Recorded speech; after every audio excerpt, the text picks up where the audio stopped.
can go early. Hi, it's SusieQue96. How y'all doing tonight? Welcome to my living room. Still got a Christmas tree. It's because it's still the 12 days of Christmas. We're only on day 6. So, because it's still the 12 days of Christmas.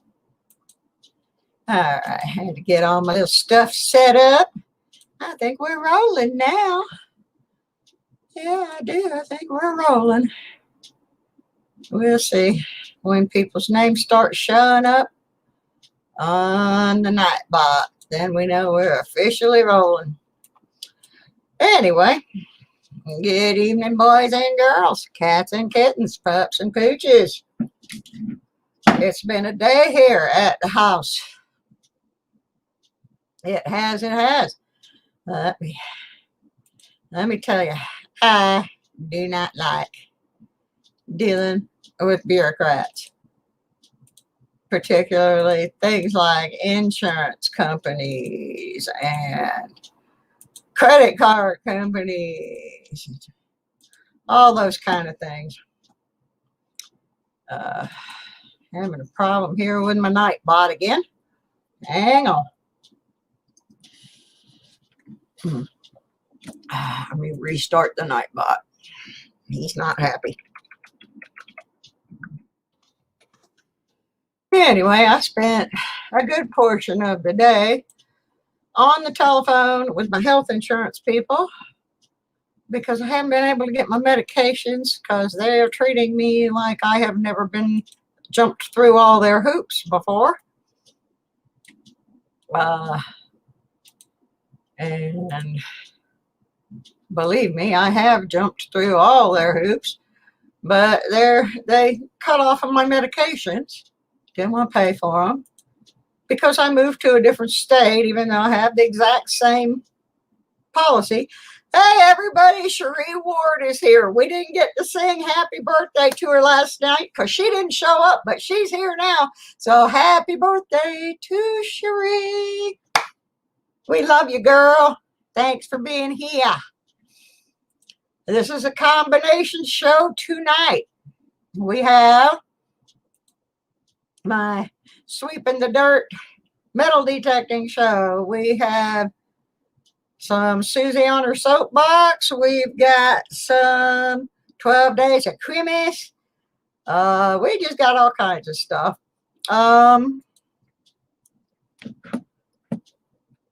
That's not, some of the bot things aren't working right. I'm still working on them. But if everybody will type something into the chat so the bot knows you're here, we'll get that, see if that's working right. I can tell you right now, it does know Miss Southern Belle is here. So there you go. Yeah, hitting like would be groovy. We're going to talk a little about YouTube tonight. We're going to talk a little about manipulating YouTube since it kind of got into my metal detecting video again. I got to see something here real quick. Oops. I messed up. I pasted something that I didn't mean to paste, and I hope it did not go anywhere that it shouldn't have gone. I did not realize that was what was in my copy and paste. I love when I make mistakes. Anyway, I've been fighting with the insurance company all day. They finally decided to release my medication and ship it overnight. So it'll be here tomorrow. So that was part of my insane day. And then the other part is that PayPal, for reasons unknown to God or man, sent my new PayPal debit card to a 4-year-old address in Michigan. The problem with that is my card expires at midnight tomorrow, and my PayPal account is on like everything that I pay for online for the businesses and the channels and all of that. So all these different things are saying, we're going to turn your stuff off after the 31st because you don't have a current card on file. So I'm fighting with that junk, and who knows what's going to happen. But as of midnight tomorrow, any account that I have my PayPal card on as payment is not getting paid. Even though there's money there, they're not getting paid. So as a result, my blood pressure went through the roof this afternoon. So if I'm acting a little skittish, well, things happened, and my pressure just kind of went out of control. It looks like the Nightbot's picking everything up. I still have a few problems with the way I'm programming in the commands, but I will get them figured out. Andy tried the email one. I don't think it worked, although I thought it worked last night. It doesn't seem to work today. So I'll have to find out why. My favorite one, let's see if any of them are working today. This was my favorite one, Postal. See? Now what it's doing, Postal. Yeah, Postal is my post office address, so that's right. So I don't know. Some of them just aren't working, and some of them are.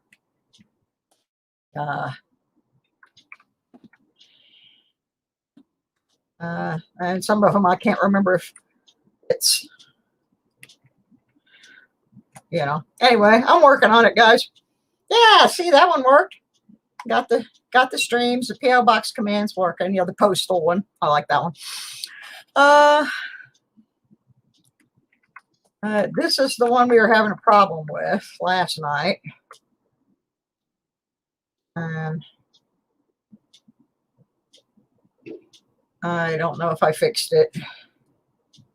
No, I don't have as many commands as most of the other. I've only got like 6. You know, a lot of them have a crap load of commands. I don't really have that many. And I've got a lot of them set where they're only good, where only the moderators can look at them right now because I'm working on them. No, it's just a learning curve. I make typos. Now, see, my sponsor one worked. It brought Patreon up. Now, let's see if that Patreon link is working.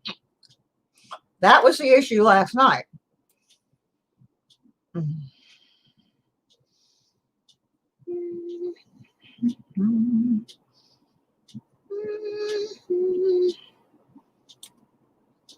foo-foo.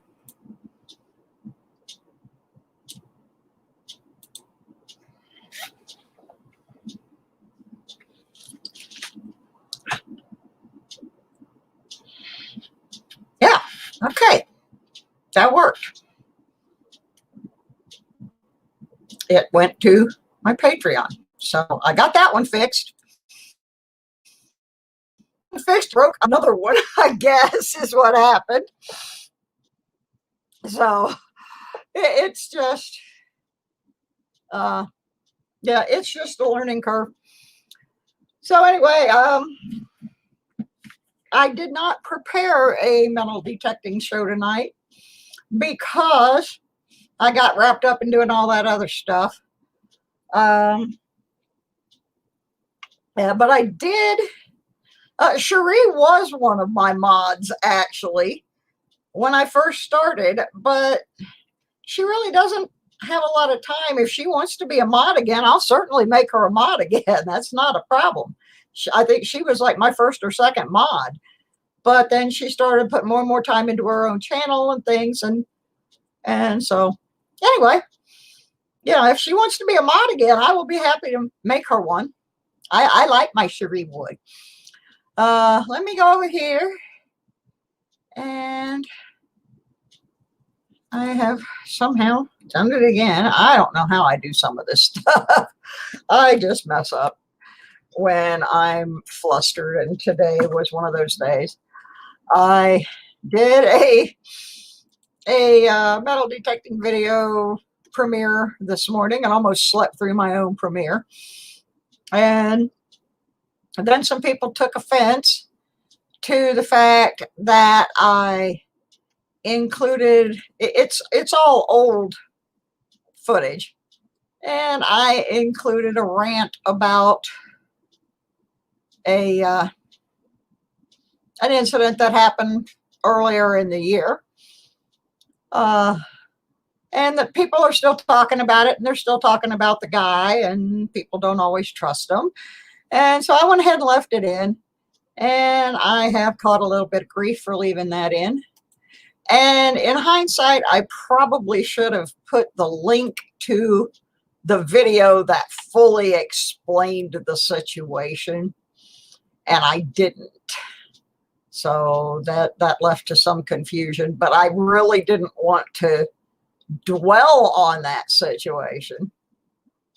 But I did go back and post that link in one of the comments, and I will go back later and post the link to the original video so folks can see why it was so upsetting. I was actually in that footage. I was actually almost in tears, because the person involved had been a friend of mine until he did what he did. But I wasn't going to chop that whole video up. I just left the footage run. So anyway, we had a lot of fun in there this morning. There's a portion of that video that discusses the problem that you have when your pants start stretching out while you're metal detecting. And I did get a comment from Reed, I think it was, who told me that he had to go buy suspenders for that reason. But they were all kind of making fun of me about being the sister of the traveling pants, which I thought was very, very funny. Because yeah, I was definitely having a problem. Who was it? Ravenhawk said that I had mooned the entire live stream. So yeah, it was fun. I'm glad I got up. My sister called me by accident, and it's a good thing, because otherwise I'd have slept right through my own thing. And then I worked all day in between all of the crazy stuff with the insurance people and the PayPal people. I worked all day on another video, and it's almost ready. And in the course of that, I found some footage that I'm going to make another video. And I did this once before. Yeah, I had gangsta pants. No, I have not found suspenders yet, Reed. I have an idea, though. I'm going to work on it. Now, I have actually done what I call the Ellie Mae pants, where I took a piece of rope out of my car and tied them up like Ellie Mae Clampett. But no, I haven't got my suspenders yet. We're going to work on that. Anyway, I found some more footage that I've been working on today, and it's about ready to go.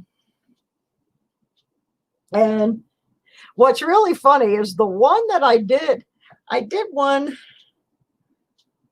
I don't know, maybe a day or two ago, or it might have been the one I ran this morning, where I found this, and we discussed whether or not this was a child's ring or one of those metal rings that people use to hold their dreadlocks.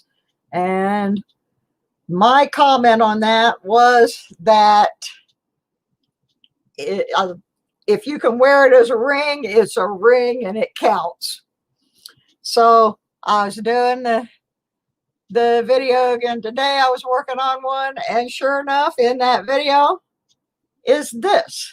Now, this one is enamel painted, but it's gold on the inside. There's no marking. But as far as I'm concerned, if I can wear it as a ring, it's a ring. So that's a ring, dang it. That's a ring. I will be getting a 20th century typeset frame. Oops, it went away. From the 70s that has coins in it from Michael Kittle. Michael is a very reputable person to buy from. He really is. Michael knows his stuff. I have the utmost respect for Mr. Kittle. Well, I have a lot of junk rings and little kids rings because I detect out a lot of schools. But I have real ones. You know, I have found legit jewelry, real jewelry. So, all right, here's what we're going to do. I'm not going to make everybody hang around all night, but I might, because I give away stuff throughout the night. First, we're going to have my cup. I've been showing you my coffee cups every day. This is my Merry Christmas cup, actually, that I got several years ago from my sister. In my Merry Christmas cup tonight, for Christmas, I got a new coffee grinder. And today I got, upon the recommendations of my friend Monty, who is the longtime drummer of a band called the Outlaws, and he is a coffee connoisseur, I got some Costa Rican blend coffee beans. And the first cup I made, I didn't use quite enough coffee. It was a little weak. So I've got the new batch in here now, and I'm going to take a sip out of it. So y'all can tell if I really mess it up, I might spit it out on the screen. You don't know what's going to happen. But I'm going to try it now and see if I like it better.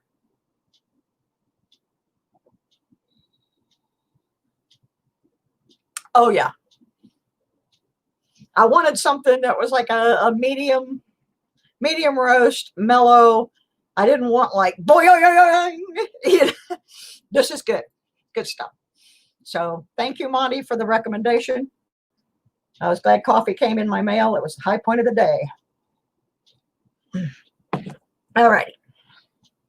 So let me see. It says there are 28 people here. And the Nightbot says there's 24 of you. So I'm going to read the names of the 24. And that way, if y'all don't mention your name, it means you're not in the thing for the drawing and you need to type something into the chat stream. And this way I can say hello to everybody in alphabetical order, which I would not be able to do normally. So here we go. Good evening and welcome to 308 Bushmaster, Archaeology Mikey 007, Kason 2006, Daryl USA, Dreadpool 26, Forest Raven, Handy Andy 73.6, Jack Gallman, Jesse O, Jimmy Lacari, Kayla Fan #1, Larry Powell II, America Silver Patriot, Miss Southern Belle, Patrick Johnson, Pennies to Benji's, Philip the Board, Reed's Art of Adventure, Relics and Stacked Stones, Scott Jarvie, Scratch and Go Crazy, Sheepdog 13, Cherie Ward, Successful Slave, U.S. Silver Stacker, and Victoria Roman Carter. If I did not call your name, you need to type something into the chat so that it will recognize you. Whew. That is a lot of people. Okay, now let's see. We got 31 according to the stream, and we got 28 on the list. Brandon Scott is now on the list. I see him there. Wasn't there before. Sheena Smith got picked up. So we are still missing. Well, now it says there's 30 people in here, so we're missing a couple. And then after I do this, I'm going to show y'all something. Okay, now 29 and 30, and I think it counts me. So that means 30 and 30. That means everybody's on the list. Oh, my goodness. Woohoo! And this is not the naughty list. For a change, this is not the naughty list. Oh yeah, we better get those other people. I didn't see all my Jimmies on there. So where's my Jimmies? Where's all my Jimmies? There's the other Jimmy. There's Jimmy Licari. Okay, I got some Jimmies. Gotta have some Jimmies. All right. If you haven't watched the video for the rules and you don't meet the rules, I'm sorry, but you got to watch the video. Anyway, you guys basically know the drill. You got to be 18. You got to live in the United States or be willing to pay to ship the stuff out of here, because I can't do it. You got to be a subscriber to my channel. What's wrong with the naughty list? There's some people on there that aren't cool, baby. We are on the cool kid list. All right. Anyway, what we do is we have the bot is going to pick a name. That person is going to get to pick from one of these lovely numbered packages in the basket. They were originally numbered 1 through 15. However, if the numbers have little trees on them, that means somebody already got that package. So you can't pick those numbers. So the ones we have left are 1, 4, 6, 7, 8, 9, 10, 12, 13, and 15. I don't know why everybody's avoiding that middle row, but that's what's been happening. Now, just because the box is only that big does not mean that what you're winning is only that big. I mean, some of it just wouldn't fit in the thing.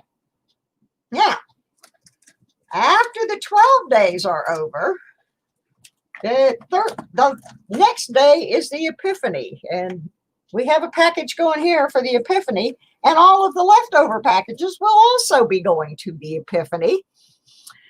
So, I'll hit that bell when I'm ready. Yeah, I'm an old grumpy old lady. I could kick right into Scrooge here, or even worse.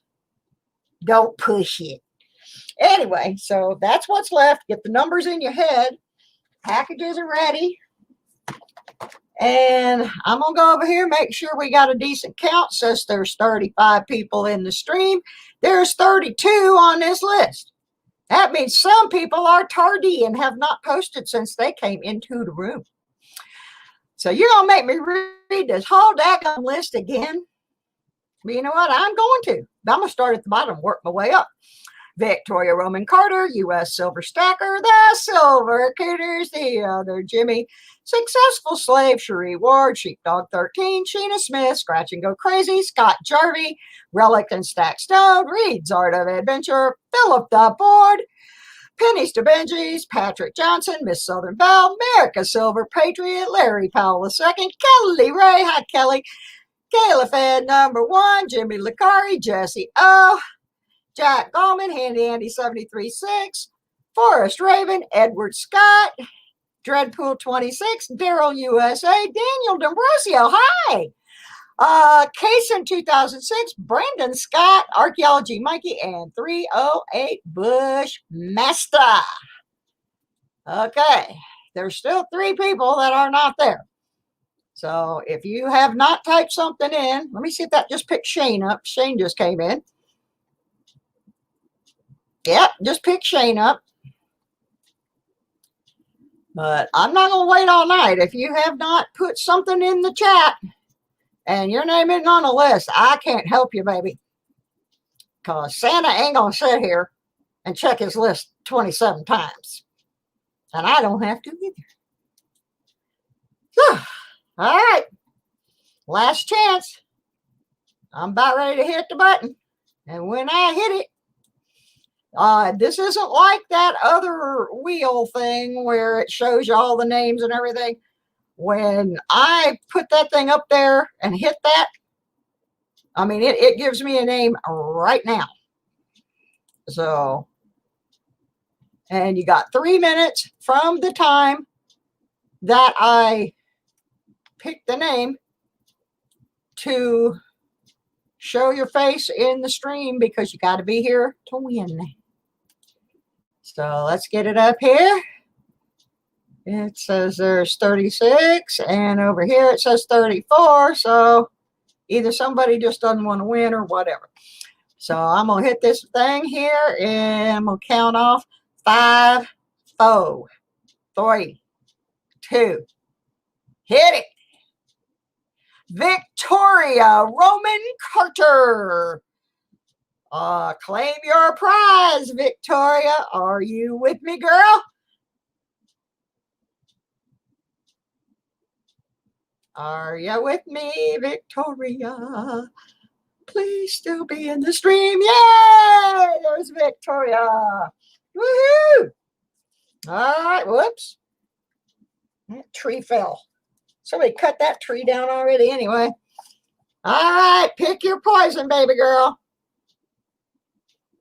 From the ones that are left. 1, 4, 6, 7, 8, 9, 10, 12, 13, or 15.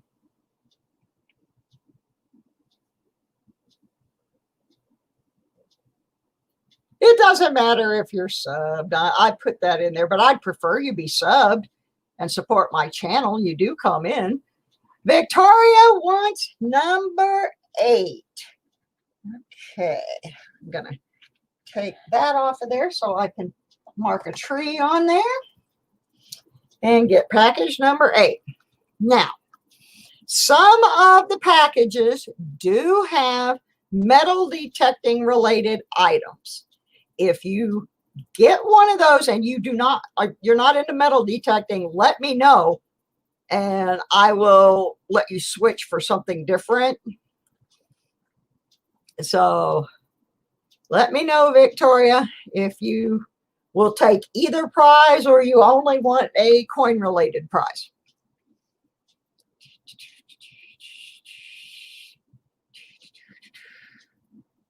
Ooh, nice. Metal detecting NC found a 42 walking Liberty today, out detecting. Okay, I thought you were, Victoria. So let's see what she's got. It could be detecting, it could be coinage. We don't know till we open the box. So she will take either kind of prize. Get the bow off. Get the bow off. Oops, wee! Let's break the camera. Come on, focus, baby. Focus, focus. There we go. Put this bow over here on the big prize. I got to take this tag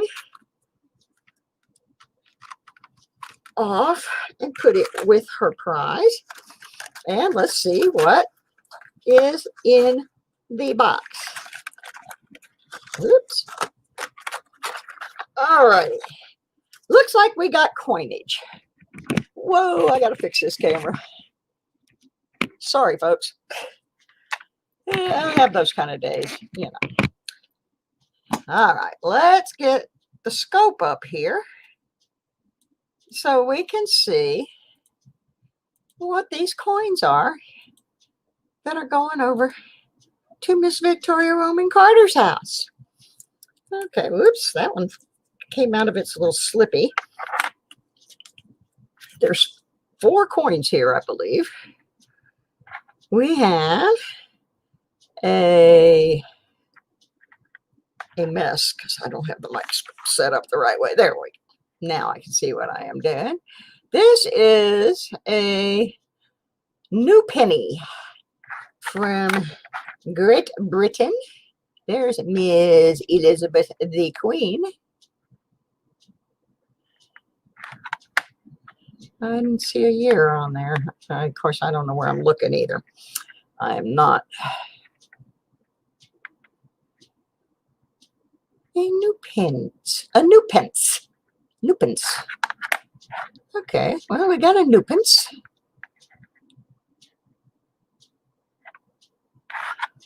See what else we got in here. Put it over there. Then this I got. I don't know a whole lot about things like tap roots and that kind of things, but I got this in a box that was given to me. a while back, and this is a 1997 quarter that on the card indicates there is a taproot over the O in dollar. Now, it is taped inside this slip, so I don't want to break it open. And I don't know if we can. Okay, I kind of see that. See the line going through the O where the root came down. It goes all the way down through the O and the L. So that is what that is. All right, now we got for Victoria a 46. I think that's a D. This is in a flip. Anyway, a 46D Wheatie. Not the best, not the worst. Yeah, that was a cool taproot once I saw what it was. This is a 53D. And I'm sorry my light is reflecting on it. And then we got a 1980D Woody. And I had to ask somebody about Woodies because I didn't know, and they said it has to do with the coloring. And I don't really understand them, but maybe somebody else does. A lot of those scratches are on, this is in a plastic. So a lot of those scratches are on that plastic, not on the cord. So those belong to Miss Victoria Roman Carter. As soon as I can put them where they need to be. So now don't y'all go running off just because I gave away the prize out of the package. I think some of you have learned by now. That's not usually all that happens during my stream here. So if you do that, you snooze and you lose. Oh, camera. I don't know what is going on with this camera tonight. It doesn't want to stay. So let me get these all put up so we don't lose any part of her prize. These envelopes are just a tiny bit too small to put that much stuff in. There, okay. Let me mark my winner.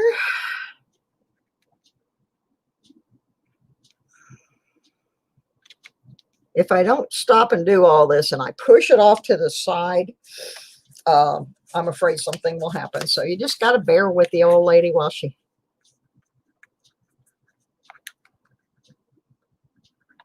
marks things down.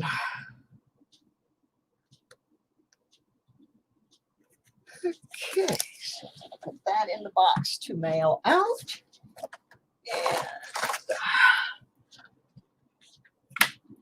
And I get to draw a Christmas tree. Oh, Christmas tree, oh, Christmas tree. All right, that one is gone. Number 8 is gone. All right, 8 is gone. And so there we go. Let me put all this junk away. Whee! Yeah, I thought that's what it was, wood grain toning. But I'm never sure. Might like to have a shiny coin.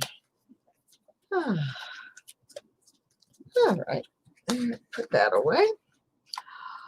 Okay, now I'm gonna just, like I said, I did not prepare a detecting show because I just got wrapped up with other things.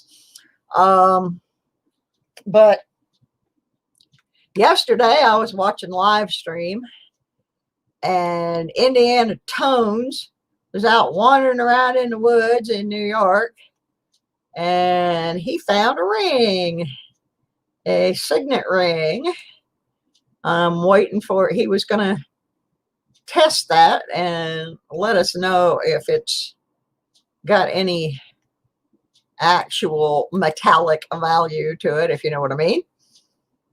Yeah, I thought that was good. Thank you, Edward.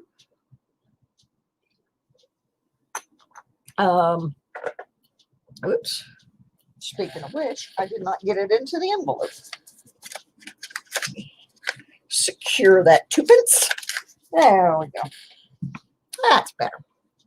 So yeah, so I got to see Lou out wandering around in the woods. Found a ring. I was about ready to get on Amazon and order him a pack of Depends because I thought he was going to pee himself when he found that. Oh, was it? Yeah, I didn't get to see it, but I was pretty sure it was gold. So Reed says it turned out to be 14K.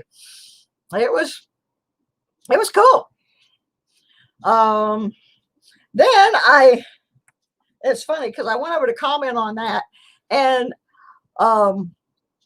Miss Southern Belle has been watching a lot of my videos, letting my channel stream, so helped me build up some hours and watching some of the stuff that I've done over the past year. And so I went to the YouTube page. I'm still having problems with this camera wanting to fall off. Jeepers. There we go. Well, that's as good as it's going to get. Anyway, I went over there onto the YouTube page to see how many hours it had increased because she said, hey, go check your hours. So I went over there to check my hours, and I accidentally found this little thing that they have. I am so sorry, people. This camera is not staying on the edge of my monitor like it is designed to do. There. Now I got to get to focus. Oh, well, I may be a little blurry for the rest of the night. Whee! Focus. Focus. You are getting sleepy. It doesn't want to focus. One thing after another. Anyway. Maybe it'll focus on something big. So anyway, I'm over there and I happen to run my mouse over one of the little tabs down there, and it pulled up this interesting piece of information. And why does this tie into Indiana Tones is because he had just, I can't get this thing to focus. He had just released what is called a short. A lot of people are making these little things called shorts. They're like 1-minute videos. And from what I was told a couple of weeks ago, the idea was to, yeah, I figured that out if the blinking lights are doing it. Anyway, the shorts are supposed to allow for people to come in and just, get some people to come in and watch real quick and leave. But I discovered yesterday that if you're doing those and you're doing it because you think it is going to increase your view time, you're wasting your time, because YouTube is onto that and they are not counting any view time from shorts. Correct, Mikey. Short videos will not help you. They are not counting any of the time. That means, Forrest, that I have programmed one of my commands in incorrectly, and it's not going to run that command until I go in and fix it. That's what it means. So anyway, if you are operating under the assumption as a content creator that making the shorts are going to help your time, they're not. They might get somebody to go watch a longer video, but in and of themselves, shorts don't count unless you're in Florida and you got good licks. So I'm just passing that one along. They just don't count. I have seen, well, it's got to be longer than a minute. And they're, Cherie, they're really unspecific about what they consider to be a short. But most of the shorts people have been making run whatever the amount of time a TikTok video would allow you. I don't use TikTok, so I don't know, but I'm guessing a minute, minute and a half. So I'm guessing if your video is not longer than the format of TikTok, that YouTube isn't going to count it either. And I don't, like I said, I don't know how long that is, but I just happened to see that by accident. And since Lou had just put one up, okay, TikTok videos can't be longer than 60 seconds. So apparently it has to be at least a minute long.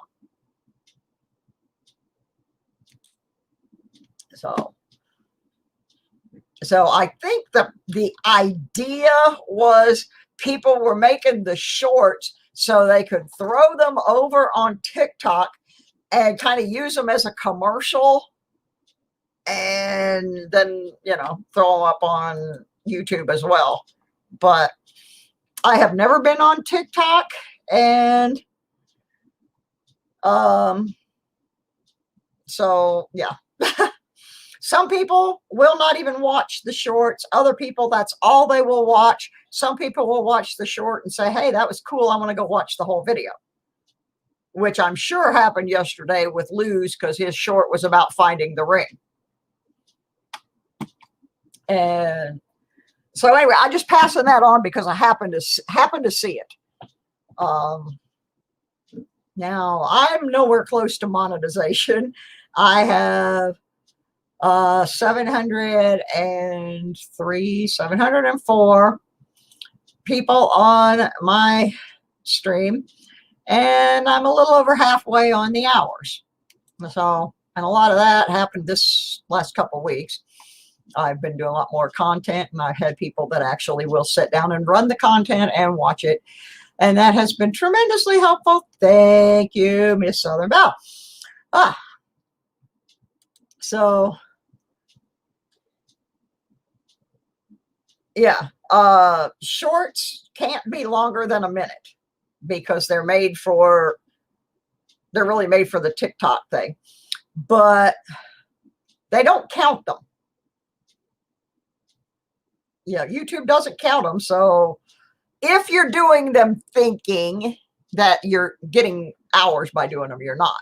If you're doing them thinking, hey, I'm advertising my longer video, then go ahead. But just bear in mind that it's not going to count towards your hours. I'm just letting people know that. So now I got to find something today that I got today. Actually, I don't know where I parked it on my computer, but I was on this app because I'm trying to figure out how to make my channel better for everybody. And I was on this app that was giving me all of these analysis. And the reason I went to it was because it was supposed to analyze things like who unsubscribed. You know, I'm interested in, you know, I've had a whole lot of subscriptions just vanish. And I was trying to find out how many has YouTube taken away from me, because I'm going to say out of the ones that have vanished, only probably 25, 30 of them were actually people that just said, I don't like her, and unsubbed. That the rest were taken by YouTube. So I'm on this thing and I'm looking at it, and I'm going to show you the number that, oops, I gotta figure out how to show this. I screen captured something. so I could share it. And I don't know how to get where I want to get. Okay. I wanted to go. See, I'm still learning the StreamYard thing too. So anyway, I can't figure out how to pull it up here. But I screen captured these numbers. And oh, maybe if I open this, then I can pull it up there. And I was kind of shocked because the anniversary of my channel, as far as detecting and coin collecting, is in a few days. It's January the 2nd, and that'll be a year since I started putting stuff up. So, I mean, like I said, I knew people had left my channel on their own, but more had just disappeared. They have, but the thing is, Reed, these, some of these people that they took off of my channel, these were not inactive accounts. I had people that were regulars say, I don't know what happened. All of a sudden, I wasn't subscribed to you anymore. So anyway, I got this thing, and I'm looking at the numbers. And I was absolutely shocked at what I saw. Okay, I think I can pull it up here now. Application or photos, right here.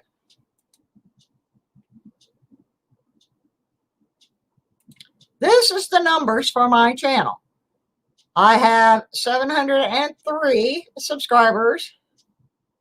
It told me 0 potential. This was the number of subscribers I had gained for the year, and number of subscribers lost, 251.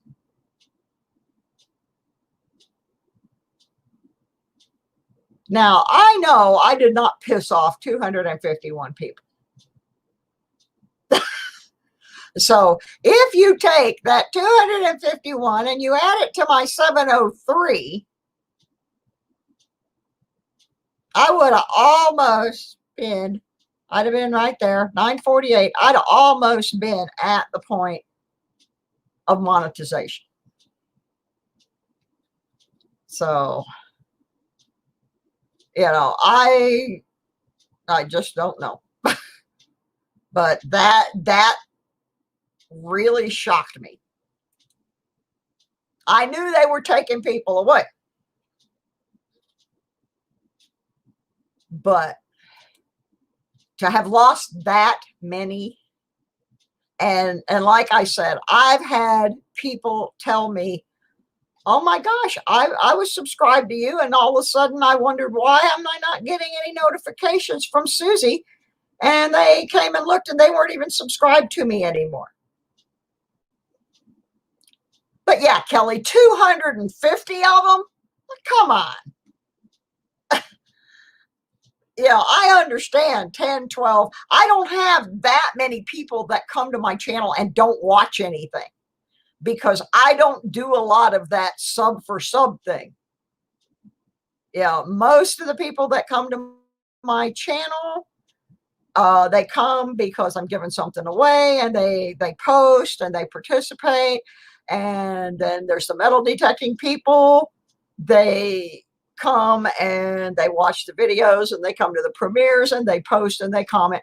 So I just, you know, I'm just bringing these things to your attention because I worked so hard this year, and I feel like I worked for nothing as far as YouTube is concerned. Personal gratification through the roof. Monetization through the toilet. But anyway, I'm just bringing some of these things to your attention. There are sites and apps out there now that will let you see these numbers.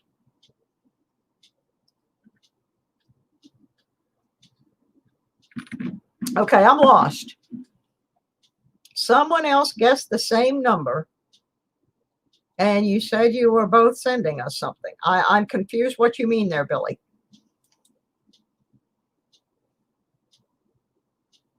Because your number was 14, Billy, when you won your prize.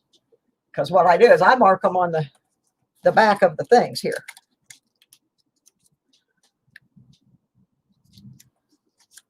Now, I did switch a number out. Oh, okay. He confused me. I did switch one gift out because it was a detecting thing, and that person was not a detectorist, so I moved the numbers around on the boxes. Another thing I want to show you guys from today is I put a little video out, I don't know, about a week ago, that was showing all of the bags full of junk from metal detecting that I still haven't gone through. And oh, that Christmas tree is driving this thing crazy. That I haven't made the videos for yet. And I showed all these plastic bags of stuff. Well, I've made a few of the videos. And so this is trash now after I've made those videos. But this is just some of the everyday trash that detectorists pick up off the ground, because we take it all out of there. We don't leave it in there. I mean, you got your cans, you got some dangerous items. Fortunately, I've never found a hypodermic needle, but I've seen people that have. But broken glass bottles with metal lids. So anyway, this is some of the trash that's going out. I got to pick through the glass. I've got a big tub in the back of my car that has a bunch of metal in it that I'm going to take by. Apparently there's a guy over by my sister that will take small amounts of recycle. So I still have a tub over there that I'm working on, and I got a bunch in my car. But people wanted to know what was in the bags, so I'm just giving you a random sample of some of the stuff that was in the bags. And there was also some good things, but there's a whole lot more of this. Taking that bag to Vegas, yeah, baby. That's some nasty. This is a piece of lead. I thought it was a rock, but it about blew my brains out. It was so loud, and I had my headphones on. That is lead. It's heavy.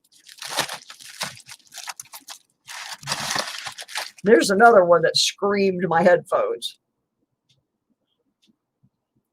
That is a chunk of copper. So, should use it as a giveaway. It would cost me a fortune to mail it. No, I have not found any good bottles. Well, I take that back. I found one that was not broken, but it's not embossed. It's just a little medicine bottle, and it had no, no embossing or anything to it. So far I haven't. There is, well, Steeler, it's all going in my recycle. So the copper's safe.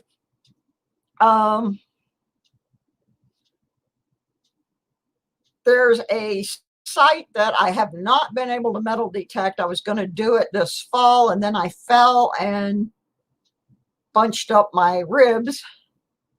And by the time I got healed up, there's snow on the ground and I can't go there. But on my sister's property is an old Victorian house. It's never been detected. We know there's bottles over there. We know where the bottle dump is. We tried to get over there last summer and it was too overgrown. So we're going to be shooting for that early spring before everything grows back up. We've got a guy that's going to go over and he's going to cut down all of the dead brambles and stuff so we can get across the stream and get in there. And I'm sure we'll spend quite a bit of time on that site. I have a couple detectors besides mine. I have a couple of detectors, one that my sister's going to use and one that the kids are going to use. So, oh yeah, pull tabs. Yep. I am the queen of what I call popping. I can find me some popping toppings. I absolutely do, Mikey. I have 2 pinpointers as well. I have a Garrett carrot, and then I have just a generic one. No, actually I have 3. I forgot. I have the one that my brother gave me. So I have 3 detectors. I have 3 pinpointers of varying quality. The video that's coming out tomorrow, you will see kind of a mini where I struck broken bottles, and that's where those ones with the lids came from. And also there was some porcelain inserts from mason jars. Unfortunately, there are so many broken things there were so many broken things there that I couldn't really get anything good. Kelly, it depends on where you want to detect. It depends on what you want to spend. I used to own a Garrett. Garretts are good. However, I sold my Garrett when I got my Nocta Macro Simplex. I love my detector. It was not too expensive and it's waterproof. That's a key element, especially if you live in the South. Don't always think waterproof means I'm going to take it in the lake or I'm going to take it in the river. Waterproof can also mean, holy crap, I'm in South Georgia. I'm out in the middle of a field and it rains every day and my detector's getting soaked and oh darn, now it got water inside the mechanisms and it has shorted out. So I highly recommend a waterproof detector, not just a waterproof coil. Because if you are somewhere where Kelly Ray's in Florida. Okay, I'm from Florida. It rains every day in the summer in Florida. I know that. I grew up in Orlando.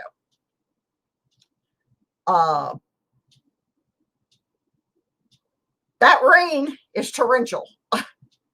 And by the time you can get all the way back in from a mile out into the woods or a mile out in the field and get back to your vehicle, there's a good chance your detector's soaked. So for that reason, I recommend in those climates, I recommend that you get a waterproof detector, not just one that has a waterproof coil. You really want one that has the whole mechanism is waterproof. I love my Simplex. It is, I call it the poor man's Knox. Oh, I know that area very well, Kelly. I went to the University of South Florida. I graduated from USF. I worked for Pinellas County. Garrett, White's, Mine Lab, Fisher, and some of the higher end Bounty Hunter even. A good metal detector that is waterproof and not expensive, I'll tell you the one. And I'm going to write it in here for you. And this is what I own, and I highly recommend. I absolutely highly recommend the Nocta Macro Simplex Plus. You will get a lot of the qualities of higher end detectors in a detector that costs less than $300. Oh my gosh, Silver Wishes. I had that nightmare that was going to happen to me when I was at Clearwater Beach one night with my friend Susan. She had never detected before. We had my little Garrett out there, and it wasn't waterproof. And I leaned it against a rock, and just as I did, I looked up and this boat was going by. Yeah, the Garrett AT series is submersible up to 10 feet, but look what they cost. The key word there was inexpensive. You get into the AT series, you're not inexpensive anymore. Inexpensive to me is under $300. The Nocta Simplex, submersible up to 10 feet, costs less than $300. Has a lot of the same characteristics. It has 2 park modes. It does. I sold my Garrett. Let's put it that way. I had a Garrett 2 weeks after I got the Simplex. I sold the Garrett.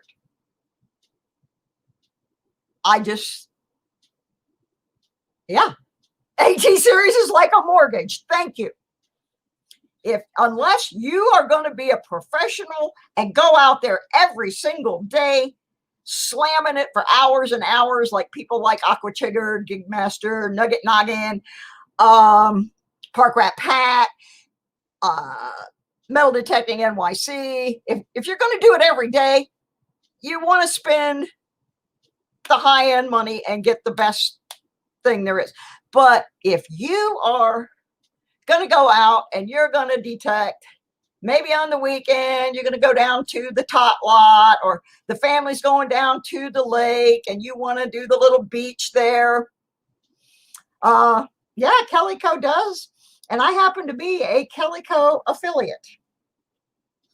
If you go to the top banner of my channel, there is a Calico link there to click on. If you buy through that, they'll give me a little bit of money back for this channel. Now, Kelly, the question there is kind of interesting, because some pinpointers are really good pinpointers, but they don't necessarily work with other detectors. Like, I have a Garrett Carrot. The Garrett Carrot does not particularly like the frequency of the Simplex. So Simplex built a remote button in their software update so you can turn it off.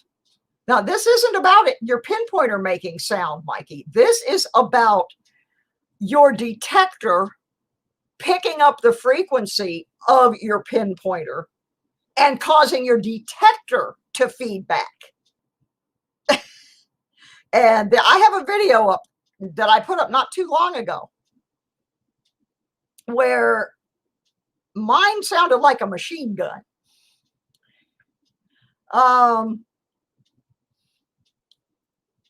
still use my Carrot with my Simplex because I can hit that little mute button, and really the little chatter doesn't bother me that much because I don't wear headphones. But the Carrot to me is a very, the Garrett is a very good pinpointer. I paid a lot of money for it. But when it dies, if I still have my Simplex, I'm buying one that is compatible with the Simplex, so I just don't have to deal with the noise.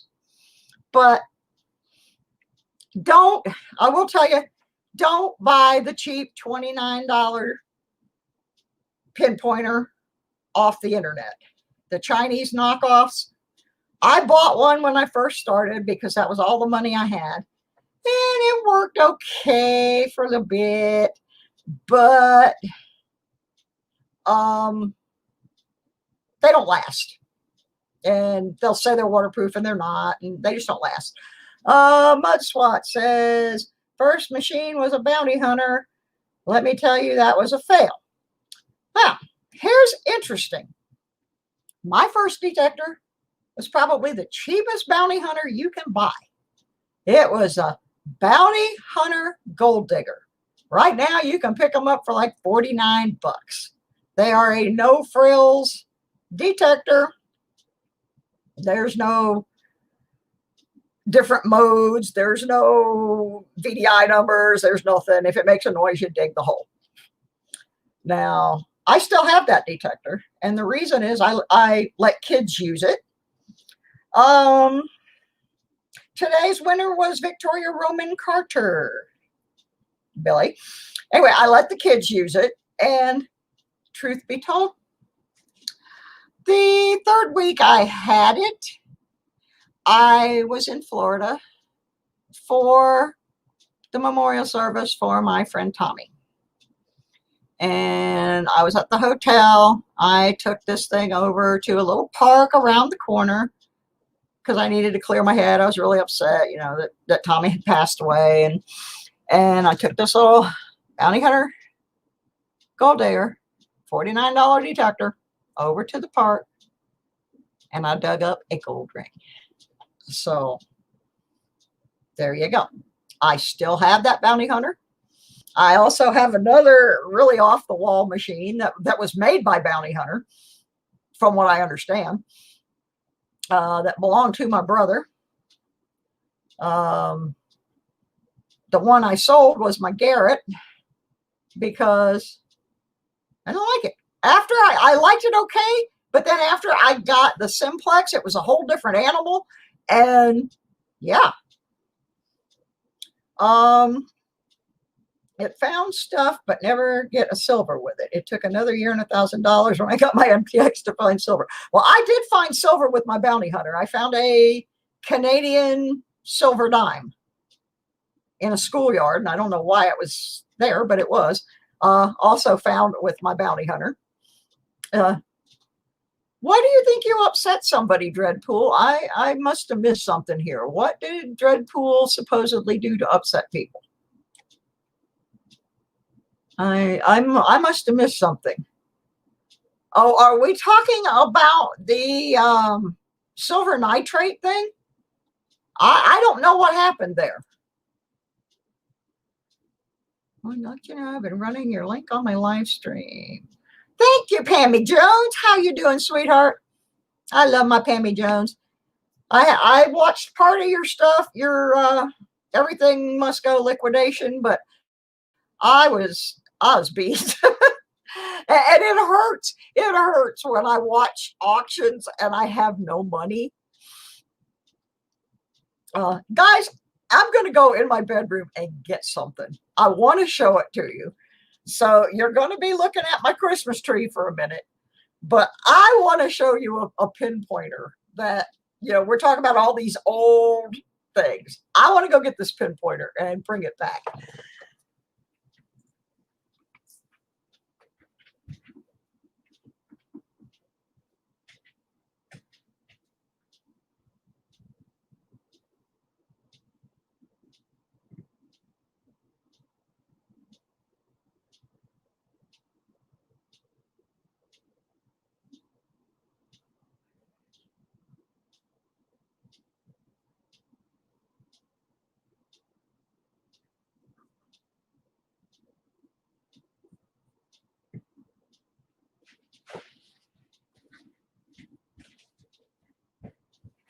I'm coming. I'll be there in a minute. Okay. I'm back. Hi, Tiff. Yeah, I'm going to get a gun. Now, the very first metal detector I ever had anything to do with, my dad used to repair boat motors back in the 60s. And he traded a boat motor to a guy for a Sears metal detector, which actually turned out to be made by White's. And we played with it for a year or so. I'm going to say late 60s, early 70s. And then my dad traded it for another boat motor. Ooh, there's a digging tool I didn't even know I had. Hadn't even used it yet. Ooh, this is a brandy new one. I may use this because my guaranteed for life gator is broken in half. I just found a brand new Garrett digger in my bag, and I remember where it came from. I won that from Gypsy Jewels. But I'm looking for, and this bag has all my old stuff. This is a bounty hunter, folks. This is a bounty hunter gold digger. That's my $49 I found a gold ring with detector. I keep this and let the kids detect with it. It's very lightweight. My sister uses that one because it's very easy to handle. This detector, I have been told, was either made by Bounty Hunter or First. This was branded for Kelly Co. back around 1999, 2000. This was a house branded detector called the Titan 3000 XP. This belonged to my brother, who now has COPD so badly that he can no longer detect. And so last year when I was in Florida, he gave it to me. Unfortunately, he spent a lot of time trying to fix this broken pinpointer, but it broke again. Anyway, I have the sniper coil for the Titan 3000 XD. I have not yet been able to take this machine out. I intend to do so. I'm not going to take it out of the bag, but there it is. Now, what I want to show you is the pinpointer that goes with this. Now, sadly, it got broken in my brother's RV, and he tried to epoxy it back together. It still works, but his epoxy job didn't last. But I just wanted to show you how technology has improved. Y'all know what the basic pinpointer looks like now. It's basically a big carrot. Well, in 2000, this was your pinpointer. This is an Automax Precision V4 pinpointer. I got to try and fix the handle on it again. It does work. But that is what a pinpointer looked like in the year 2000. You had to carry this bad boy around with you. I think it's still got a battery in it too. I'm not sure. I might have taken it out. Yeah, I think I took the battery out. But yeah. There you go, folks. I just had to. Yeah, it does look like a nightstick. I could use this as a lethal freaking weapon. Now, I am going to go detect with this in the spring. Thank you, Edward. Yeah, I just keep going no matter what happens. Life kicks me in the butt. I get up, dust myself off, and try it again. But anyway, yeah, that I wanted to show you. That is, it reminds me of what they use now when you go into the airport. Truthfully, the carrot is a lot stronger than this thing. This is what they used to look like, Mikey. This is it. I might take you up on that metal detecting end. So you're not that far from me. I am just barely in Virginia. I live near Mount Airy, North Carolina.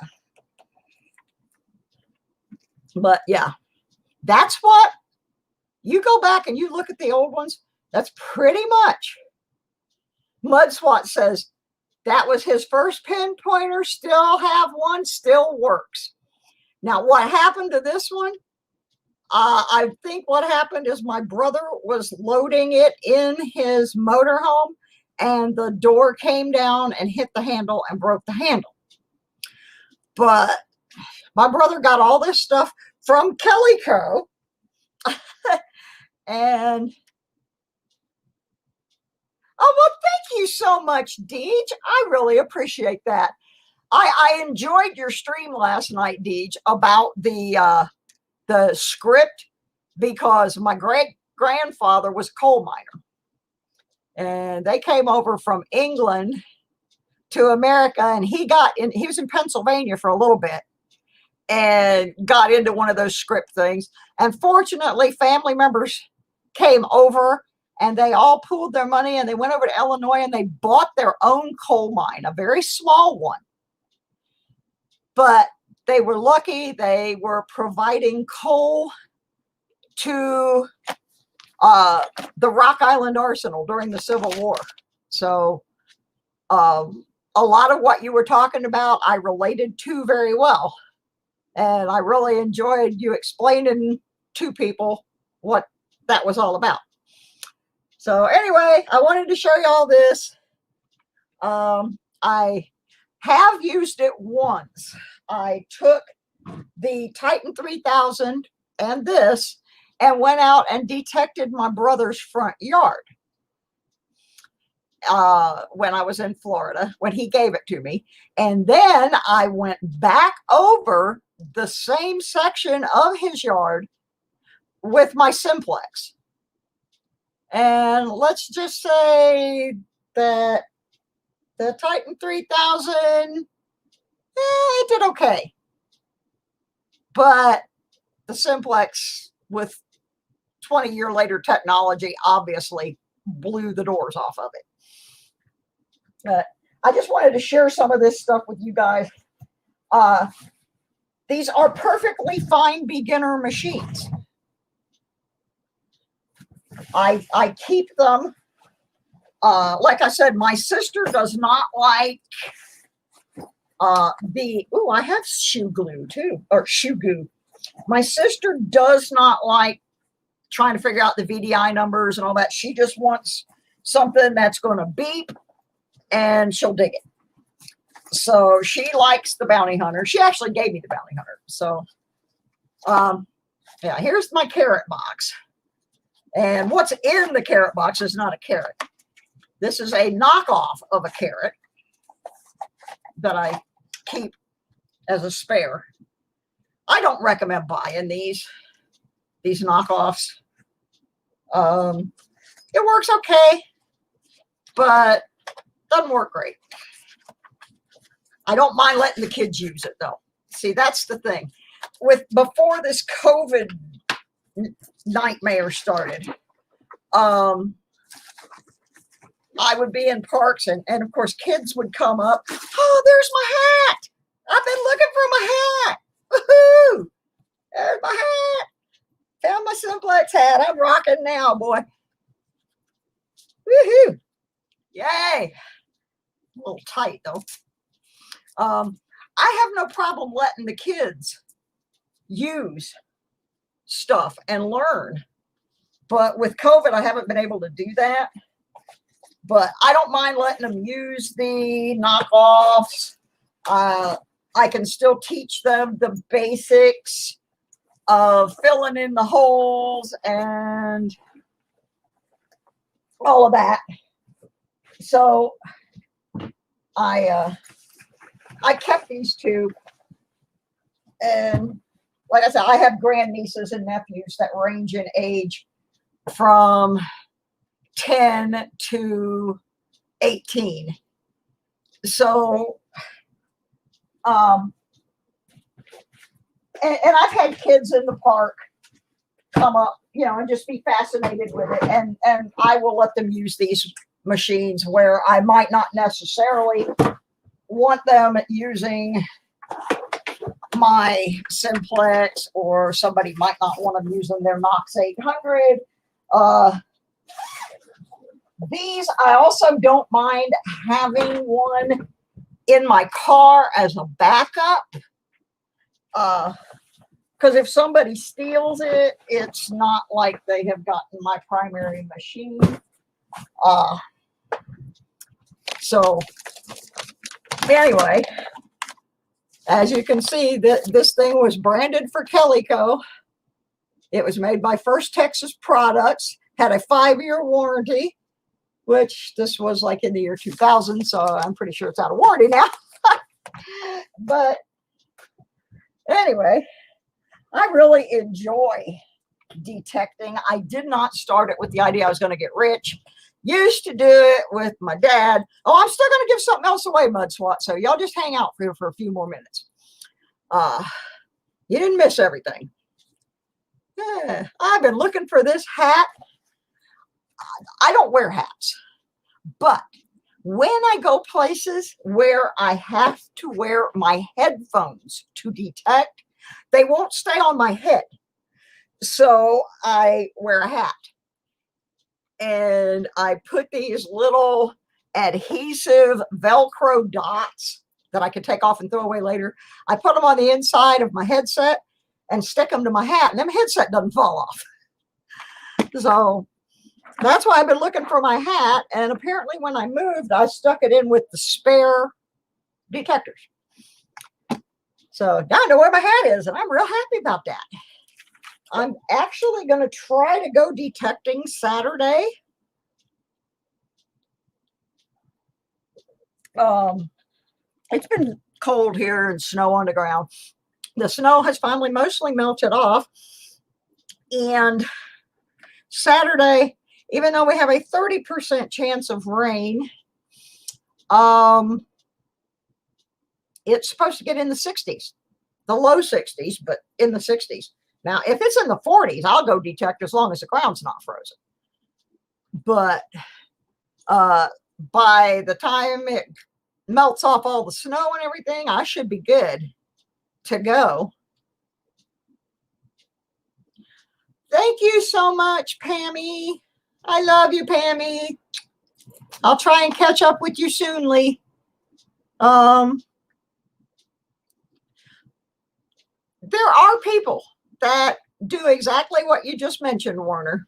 And one of them is my friend out in California. His name is Robert Ferguson. He lives in the Huntington Beach area, and he lives off of what he makes with his channel. He has some Patreon sponsors. He has people that make donations. He quit working a few years ago. He had a brother who suffered from MS, and his mom was trying to take care of his brother. And so he quit working so he could help his mom take care of his brother, and started doing the thank you, Deej. You go get us all rounded up. We'll be there. We'll have the party, girl. We will. Thank you so much, Deej. You rock.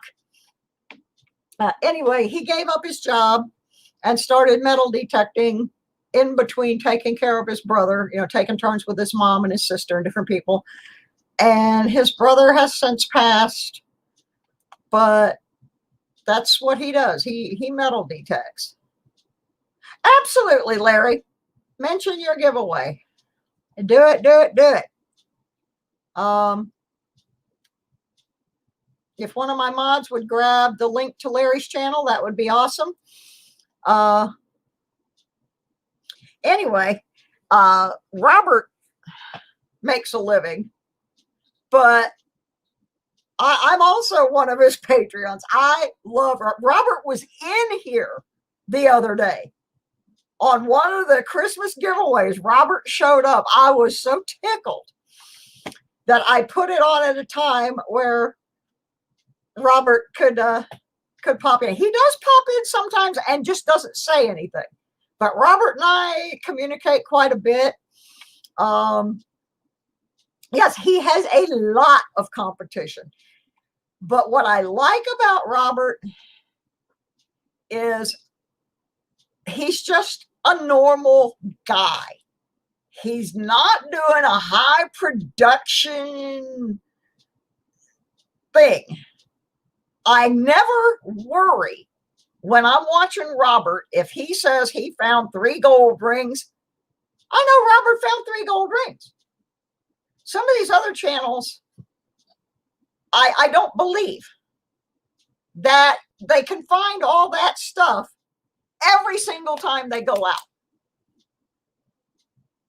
You know, there are days Robert goes out, Robert doesn't find anything, but he makes wonderful, entertaining videos. He gets some great footage of the beach. Daniel, I'm going to tell you how long I've been watching Robert Ferguson. He was doing gold when I started watching him, but one day he did this video that he had this old beat up like $49 metal detector, like kind of like what I have here in the bag. And he was out metal detecting and the shaft broke on the detector. Now, Robert used to be a handyman. So Robert being Robert, he finds himself a plastic soda bottle and some tape. And he put the shaft through this bottle and duct taped the coil back on. And he detected that way for, I'm going to say 3-4 months with the plastic bottle detector. And that was what sold me on his channel. This guy said, hey, I don't have any money to buy another one. I'm going to figure out a way to make this bad boy work. He stuck the shaft through this plastic bottle. He duct taped it and he detected that way. Those videos are still online. I will see if I can find some of those early Robert Ferguson videos where he was metal detecting with the plastic bottle. It just sold me on this guy. And if he doesn't find anything, he doesn't find anything. He still puts the video up and shows you, this is what happened at the beach today. Or this is, you know, I went to the park and there wasn't anything here, whatever. But I like his videos because they're honest. And I have had some differences with Robert. We got into a political thing one time, but I'm always going to be a Robert Ferguson fan. I have learned so much, even though I am not really a beach detectorist. I have learned a lot from him about things like fixing stuff when it's broke and how to grid an area and how to go back over, you know, the same area from a different angle. I have learned a lot of stuff from Robert. And yeah, so the other day I was real excited when I looked up and saw Robert was in the live stream. It was just, you know, he's showed up on my jewelry channel a couple of times. He's just a really nice guy. And if you have not watched Robert Ferguson, you need to, because then you'll see the difference between a real detectorist and an entertainer detectorist. Now, I'm not saying the entertainers don't find stuff, but I'm just not, I have a hard time buying into some of the production. I have a hard time believing that every single time these guys go out, they find 156 silver coins and 9 gold rings and 4 calling birds. You know, I'm just not buying into it, because there was a period of time that I was going every day, and that just doesn't happen. And I have friends that go every day. If you watch Park Rat Pat, park rat metal detecting.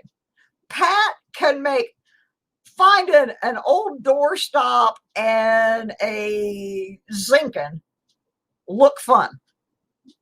Oh yeah, I watch Weigold too. Yeah, Weigold is part of Robert's competition.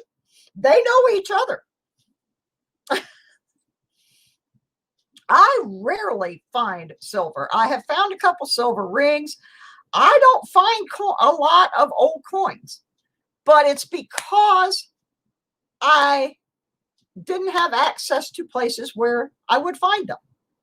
When I lived in South Georgia, the town I lived in, everything in the city limits was declared a federal historic area. So I could not detect those. So that only left, in my whole county, that left me schools and private permissions. And when you're a female out detecting by yourself, door knocking for permissions is not the same as it is for men. I'm sorry, but that's true. It is very unsafe for a lone female detectorist to go up and knock on a strange person's door, where it is far less dangerous for a 6'5" man to go up and knock on that same door. So it left me schoolyards and some fields and things like that. And so I really didn't have access. Then when I went, yeah, and you're not going to be I don't believe in door knocking during COVID. I see some of my male friends do it. Budget bullion stacker, I'm going to tell you something. When you're a 67-year-old lady, by the time you could get, and you're disabled, by the time you could get that pistol out, some SOB is going to have taken it away from me and shot me with my own damn gun. So it's a hobby for me. I'm not taking that chance. There is a video that I put up where a guy actually was kind of stalking me in a park. And I did have a gun on me that day. It was in my car. And I also had a knife and some other, I don't walk around totally unprotected. And that's not true, Budget. I had a friend who, she was in downtown Orlando, Florida, a few years ago. And she had a gun. She had a carry permit. A guy came up behind her. She did not hear him.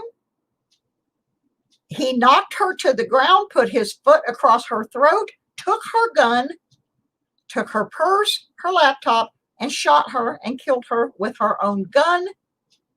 Thank you. And Warner, you're not in the U.S. Where I lived in Georgia, the crime rate was 86% higher than the crime rate of Atlanta, Georgia. I guarantee you, had I knocked on the doors of 90% of the houses in that town, I would have been pulled inside and brutally raped.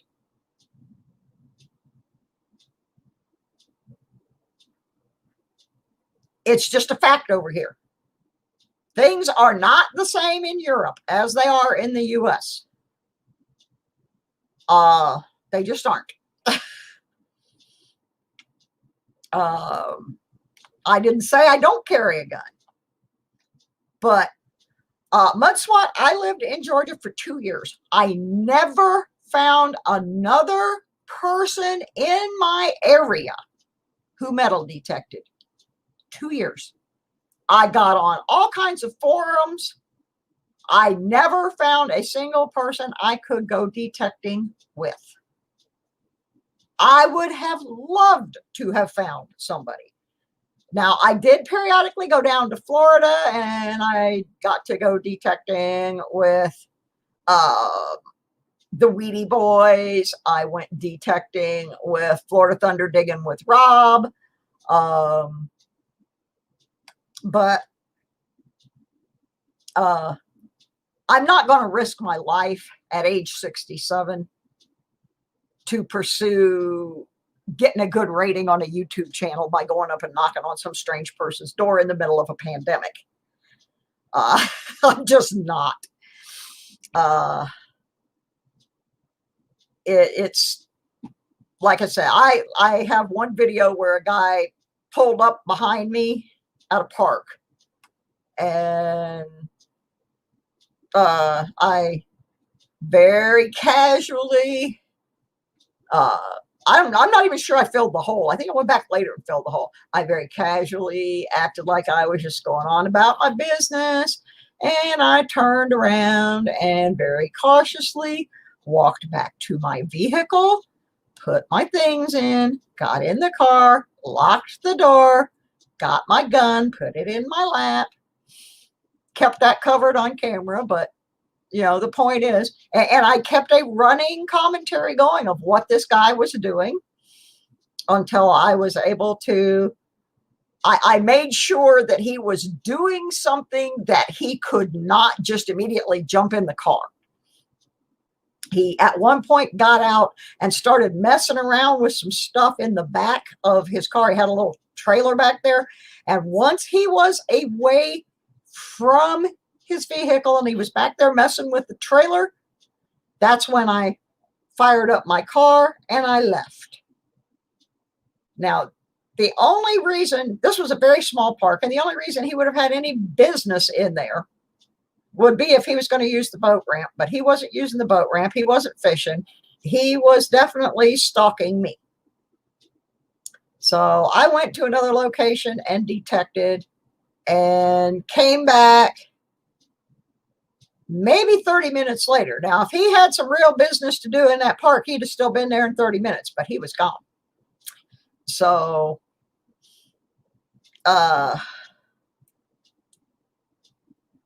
what is not an accurate portrayal, Mad Stacker? Are you saying that what I'm saying is not accurate? Because, no, you cannot carry. This is not, I mean, some places you can, but not everywhere. There are places absolutely not. You cannot carry a gun. And people do it anyway. We're not going to say that, but, and I don't want to get into gun control and all of that.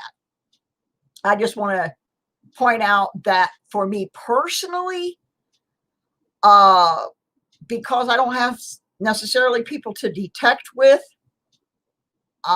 it limits where I can go.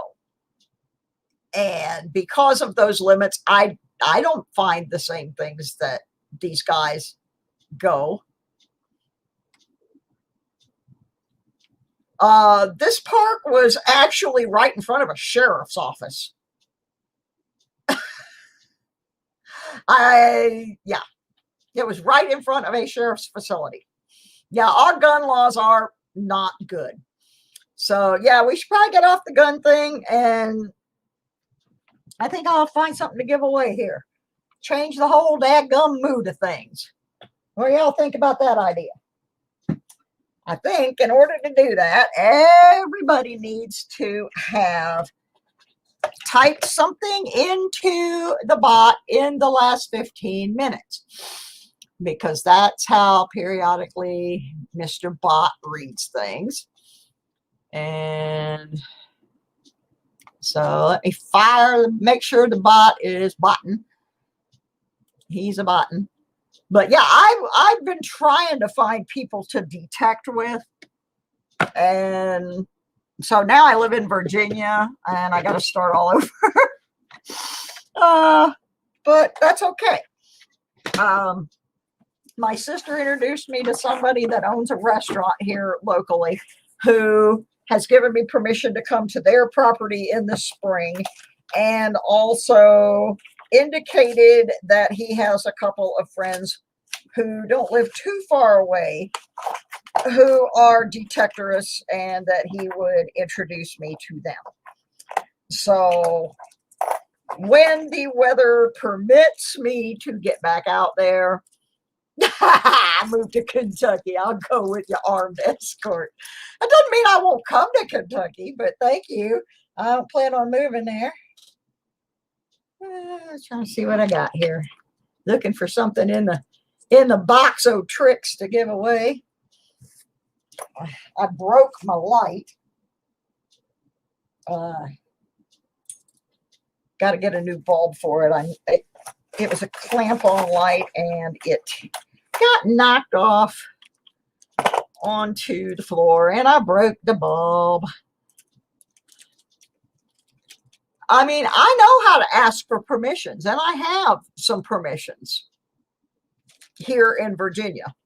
But where I lived in Georgia, it was very different. Like I said, 90% of the area around me was federally protected, and you were not allowed to detect there. So that was an issue. Here, my brother-in-law's family have been here since before the Civil War. And so I will have more doors open to me for detecting. The problem right now is that the weather is just not conducive. Okay. But I will get back out there. I'm going Saturday. I don't know where I'm going yet. I saw a place. I don't know if it's considered public land or not. I think it is. I've got to get online tomorrow and double check it. It's about 10 miles from me. And it looked promising as a place. There used to be an old mill there and some other things. So, okay, we got 28 eligible and 38 in the stream. So 10 people are missing from the bot. So let me read my list again, and also that way I can say hi to everybody that I missed earlier. And if you're not on this list, you need to type anything in the stream so that you can be eligible to win. And what are we going to give away? We are going to give away this 66 Kennedy and something that I found the other night in the car wash quarters. We got a bicentennial. So you're getting a bicentennial and a Kennedy just for hanging out and listening to me ramble on. Now, here's the people who are in the drawing so far. Let me take a deep breath. It's a long list. It's up to 30.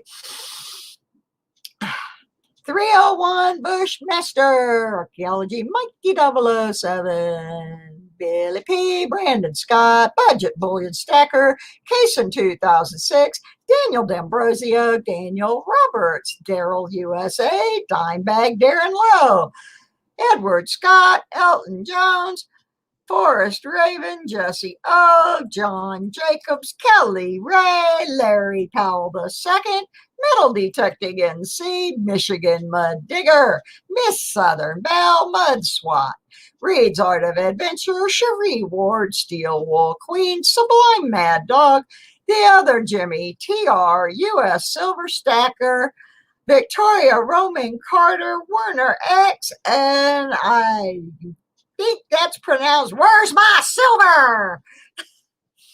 So there you are. Somebody else just got on the list. I'm not sure who it was. Steeler Stacker. Okay. So now we're up to 32 of 40. You just seen a squirrel. Woo! And a partridge in a pear tree. Scratch. Get your name on the list. There you go. Let's get it. Now we're up to 33. Because y'all don't know, I do weird stuff. Well, those that watch me know I do weird stuff. I don't have to explain that. So I'm going to do a little bit more weird. Let's throw in a 1943 steel penny. What the heck? We're just going all out here tonight down at the Susie Q Funny Farm. What else we got here? I think that's a 62 BU. I'm pretty sure that's what that is. I don't have my glasses. Whatever it is, I'm giving it away. It's in the giveaway box. It's gone. Woohoo! I went to eat. Didn't expect me to still be on. Yeah, well, I'm usually on from 6 to 8 on Wednesdays. So those are my normal. Monday and Wednesday, I did my normal hours. All the other days of Christmas, I'm just showing up at random times and doing my giveaway. And I did that so people from all different time zones would have an opportunity to get in. And like I said, I did one the other day at 10 o'clock in the morning, and I ended up with Robert Ferguson in the stream. So it worked out. You know, he was one of the ones that says he can't ever get in my streams because he's, you know, he's always out detecting, or it's the middle of the night, or whatever, you know. So, okay, we got 34 of 39. I'm not going to wait all night. I told you guys I'm done checked that naughty and nice list thing. We're already through with that deal. So let me get I'm gonna refresh my view of YouTube. I'm looking at the StreamYard screen. So I got a couple of subscribers tonight, up to 706. Yeehaw! All right, we're really rocking and rolling here today. Okay, the bot says 35. The screen says 38. That's about as close as I'm going to wait for, folks. So let me come over here, open this rascal up, bring this Nightbot up here so y'all can see that I have nothing up my sleeve. All right, I got 35. Like I said, this one does not give you a whole bunch of fancy scrolling names and yada yada. It just throws a name up there like right now.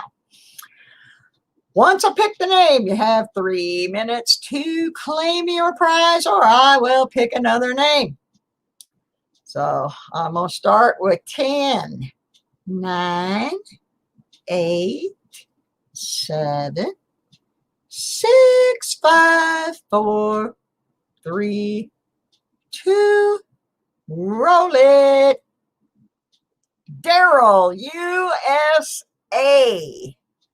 Daryl, USA. Are you in the house? Daryl, USA. Hey, Daryl, USA has got himself a 60 something, 66 Kennedy, I think that was, a 76 bicentennial, a 43 steel penny, and a partridge in a pear tree, some other penny. I think it's a 62 BU. It's a penny, but it's got to be good because it's in a flip, right? Marty, you know I can't rig nothing. I'm not smart enough to rig anything. Oh, somebody, the video that I was working on today, back when I made it, someone accused me of planting a ring. And I did a little discussion about that because I'm on Social Security, folks. I don't have any retirement fund or anything because in 2010, I developed a major medical issue, and what little I had in a 401k went 40 bye-bye.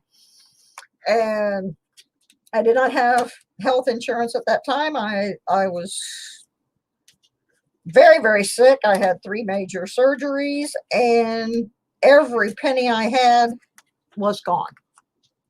All of it. Thank you, Reed. Please make sure you hit like on the way out and all that good doodah.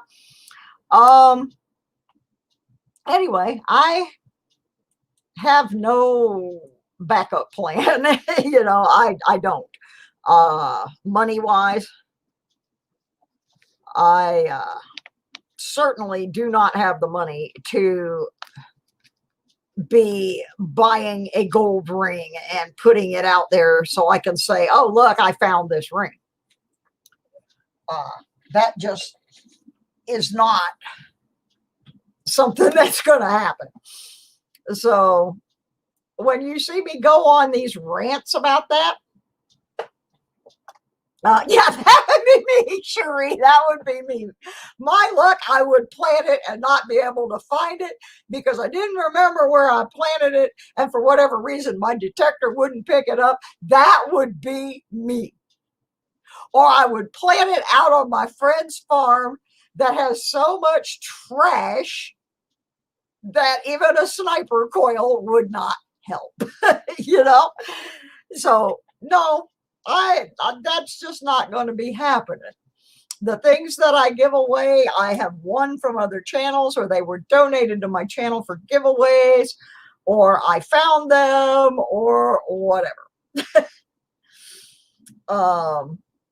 There are so many people out there, though, that I have to question. I just, it's not possible. The law of averages, the mathematical odds say that you are not going to go out and find a 150-year-old coin every time you go metal detecting. It's just not possible. Are there guys that find really good stuff often? Yes.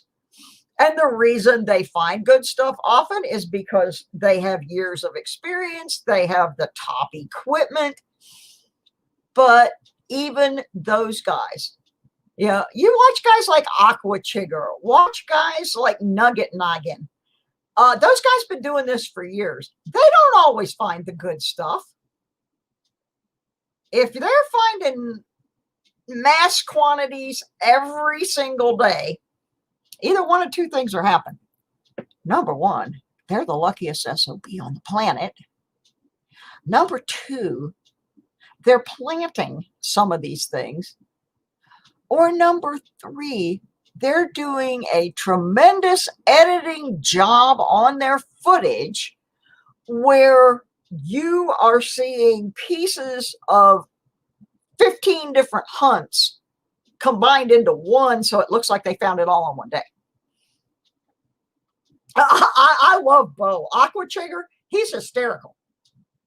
And he's sometimes, I think, a few bricks shy of a load. He will crawl into holes and do stuff that ain't no way I'm getting in there. But that's why he finds stuff. You know, he does go out there on that. I am a little more cautious, I guess, but I'm a little more honest too. I'm not going to edit my videos where you only see the good stuff. Most of the time, there's not enough good stuff to make a video. There might be one good thing in a pile. Yeah, I watch Green Mountain sometimes. I like them. There's some other ones. They're really big channels. I watch them sometimes. But after a while, I get tired. This is what I get tired of. And maybe I'm the only one that finds this a tad bit annoying. These guys will be out in some front yard of a 1950s bungalow in the middle of Tennessee, let's just say. And all of a sudden, they call one of the guys over. Oh, look, I found this. And they'll pull it up and he'll go, oh, it's only a barber. Or, oh, gee, it's just a standing liberty. Come on, guys. Are you serious? What do you think? You're going to dig up a freaking gold nugget this big? The it's onlys drive me crazy. 99.9% of the people who metal detect never are going to have the good fortune to find a barber or a V-nickel, you know, a Walker. Most of us don't even find a flipping Kennedy. And they cry because all they found was a barber. Come on, guys, get real. And I think on that note, I will tell you, I am finishing up a video that was shot Mother's Day. So, yeah, we'll be watching out for Mother's Day. And yeah, I mean, I dream big, but I don't fantasize. I mean, I had a day I found 2 gold rings back to back in 5 minutes. I kid you not. 2 gold rings, probably 5 feet apart. I was in the right place, the right time. A Parks Department guy had just moved a set of bleachers, and I got to detect that spot. And I found a bunch of money and gold, and yeah, but it doesn't happen every day. No, it just doesn't. All right. Anyway, I've got another video coming out, and then there's going to be a second part to that video.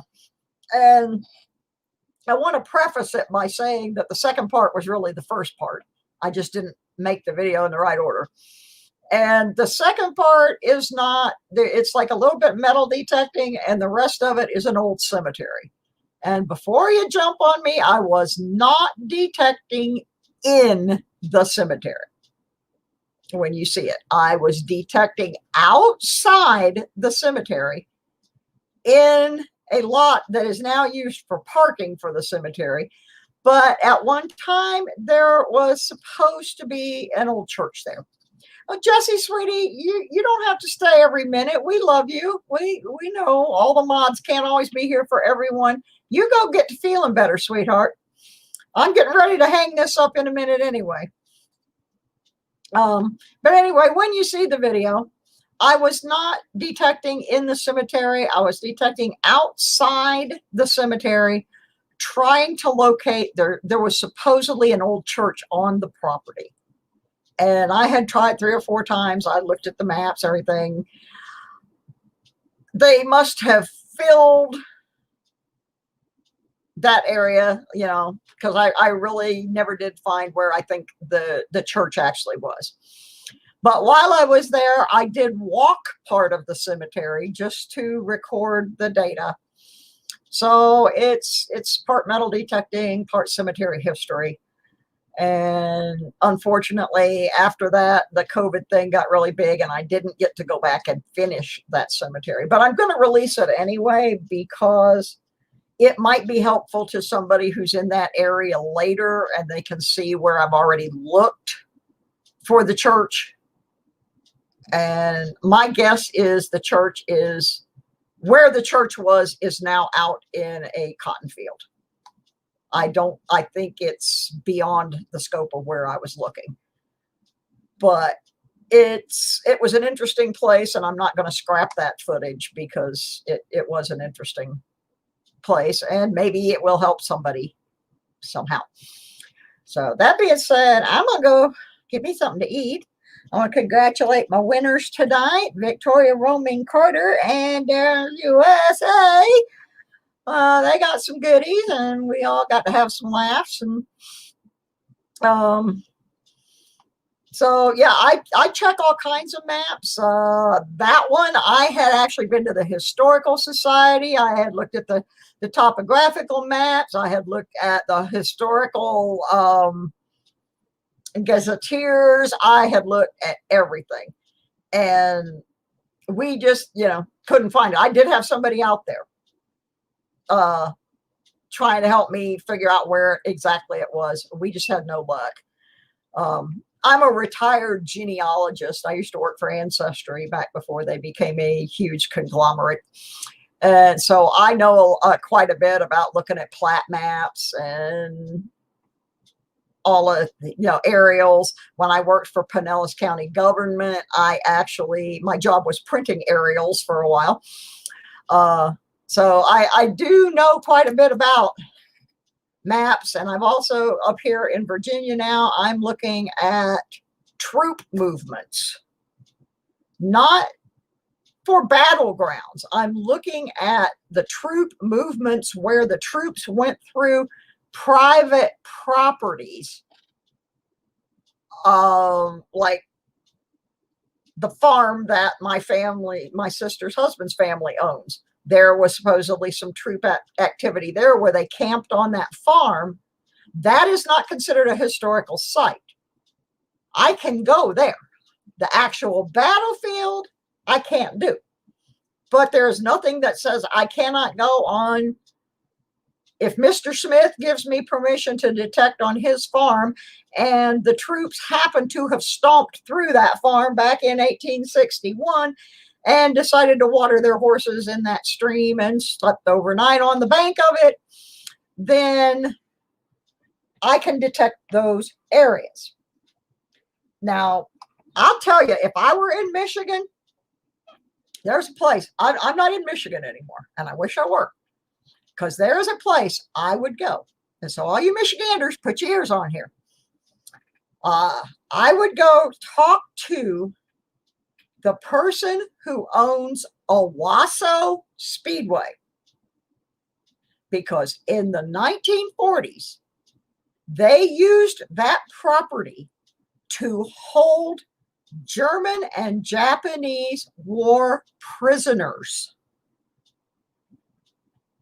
And there's actually a display out in front of the Speedway that talks a little bit about that. Now, I don't know if they've allowed anybody to search around there or not, but if I were living there, my butt would be down there talking to the owner of the Speedway to see if I could detect that entire property. Because, first of all, racing fans get drunk and they drop stuff. And, well, see, it's not that far from Midland. Owasso is not that far from Midland. There was a lot of places up around that area where they held POWs. I would be looking up in those areas if I were still in Michigan. So that's my, I'm trying so hard to move back to Michigan, and I'm giving you guys some of my clues, but it's okay, because I don't know if I'm ever going to make it back there or not. But those are places that, unlike battlefields, they really are not protected in the same way, yet you might well find the same sort of relics on those properties. And you might find some different things on those properties that you wouldn't necessarily find in a war zone. You might find more relics of eating utensils or old jewelry or medical things, But yeah, I always wanted to metal detect that piece of property, and I just didn't get to. But there's a lot of locations like that in Michigan, and I would certainly shoot for those.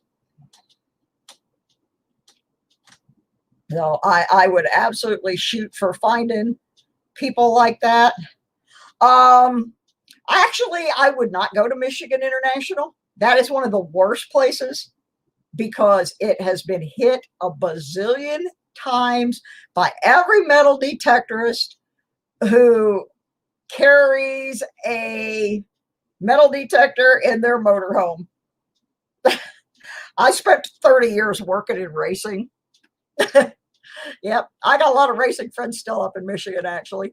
But I would find the smaller speedways, the little local short tracks. You got better chance finding stuff at those, unless you can get an in with one of the big tracks. Like I do have a friend that they got an in with Talladega, where they could get in there after the crowd had left, but before the cleanup people got in, and they were still able to find some things, but they really didn't find what they thought they were gonna. Mostly they found a crap load of pull tabs, beer cans, beer bottles. Yeah, dry lake beds. That's an awesome one. Yeah, I've seen those. Yeah, lots of lead, but you know what? I'd get a sniper coil and go out there anyway, Mish. Yeah, you'd be better off at Butler Speedway. I kid you not. The smaller tracks, people don't necessarily think about going to detect those. They're wrapped around like Michigan International or Bristol or Daytona. Those smaller tracks, I got to do part of one down in Florida. And I personally know in my 25 years working there, I lost earrings, I lost necklaces, I dropped money. I mean, that's just me personally. I've got a pretty good set of tools now that I've picked up, like craftsman tools, for that reason. If you've got a small local speedway near you, go ask if you can detect the parking lot. Do you know how many drunk people are leaving the races when it's over and they got their hand in their pocket and they're trying to find their keys and there goes the wedding ring flew off. Oh, there goes some change out of the pocket. Oh man, I dropped that keychain that my grandpa gave me. It had that Benji in it. Oh shoot. Yeah. I used to work on the cleanup crew at a track that doesn't exist anymore, Sunshine Speedway in St. Petersburg, Florida, when I was in college. My job every Saturday morning was to go out and pick up the trash with a couple other people from the drag strip. And then Sunday morning, we picked up the trash from the oval track. I found $100 bills. This is back in the 70s. I found $100 bills. I found jewelry. I found keys. I found drugs. I had so many lighters, I could have burned down half of the world. Jewelry. And because we worked there, we had to take these things in the office. And the only thing we had to turn in was jewelry and keys. If they were not claimed in 30 days, we got the jewelry. But people drop stuff all the time. All the time. And make buddies. I mean, yeah, you're going to find a lot of junk. You probably should have a sniper coil. A small coil so you can differentiate the pull tabs from the others. But racetracks have big, huge parking lots where people can lose just about anything. If I was back in Michigan, yep, I know a whole bunch of places I'd go. So all my Michiganders, I want you to find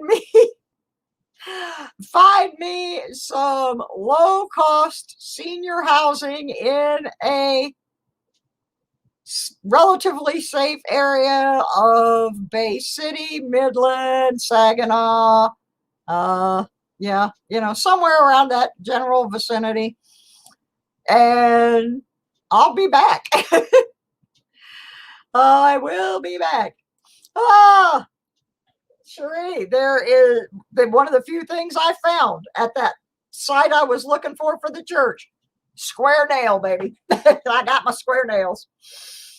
All right, folks, I'm going. Everybody else has got other places to be, and they're tired of hearing me run my mouth. Anyway, Werner, maybe. I really would have to put it to the test with the individual detector that you're using. Right now, I want to get the small coil for the simplex, so I can try that out. I have people swear that they are much better at weeding out, at allowing you to pick out the good signals from the trash. I don't have the personal experience to answer the question, but I'm ready to give up. On that note, I'm taking my little self over here and getting me some food. I would greatly appreciate if you have not subscribed to my channel, please do so. If you want to help me out, you can send me something by PayPal or Patreon or any of that good stuff, or you can throw something in the post office and send it to my channel. I am not too proud to beg because I am not monetized and Social Security just barely pays for me to keep the lights on. So if you enjoy the channel, do something. Thank everybody that came in. I want to thank my mods. I know Jesse had to leave. Miss Southern Belle is here. Tiffany Twisted was here for a bit. Handy Andy 73.6. I don't know even who I have for mods anymore. Since I switched over to this Nightbot thing, I messed up a whole bunch of stuff. So anyway, I appreciate everybody being here. Keep your eyes open. Make sure your notifications are set for all. And I got a video probably coming out sometime tomorrow, metal detecting. I'm trying to walk that fine balance of detecting and collecting. So we'll see y'all somewhere. If I don't see you before then, have a happy new year and a safe new year. And I'm going to hit you with my little mantra that I came up with yesterday. And that is this: if you're in my space, cover your face. Good night, everybody.